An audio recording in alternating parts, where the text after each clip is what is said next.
like to climb an 8,000 meter peak, you've got to have like 6 weeks, 6 or 7 weeks. And it's quite funny at the time. Uh, John was quite busy, so um, I'd like, we had a sergeant major who wasn't too fond of me, let's say, but he, for some reason, he just gave me all this time to do all this climbing. So I'd gone to him and said, like, can I go and do manaslu? It's 8 weeks, so, or 6 weeks or whatever it was. And he was like, yeah, no dramas.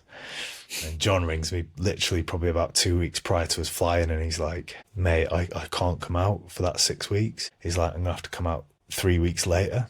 So I was like, fuck it, I've put 6 weeks in. I've got 6 weeks off. So I flew out to Bali on my own for the first 3 weeks. And then John flew into Nepal, and we only had 3 weeks to climb Manaslu, which you need 6 weeks. John didn't want to do the acclimatization phase, so he like flew into the town just below base camp. And John's like complaining about headaches and altitude sickness and stuff.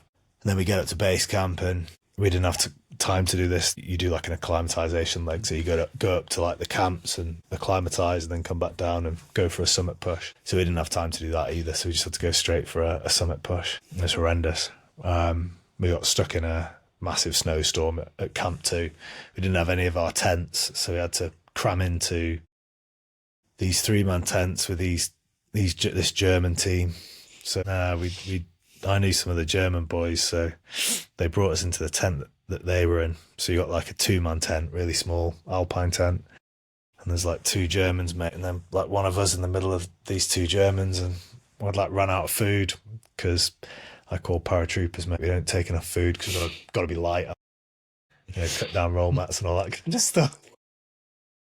And I ran out of food, mate. Severe altitude sickness. John's nearly dead. And as we got up to kind of between Camp 3 and Camp 4, there was just like all these avalanches around us. There's like a massive avalanche next to us. So grabbed John and just said, mate, we're off. Turned around.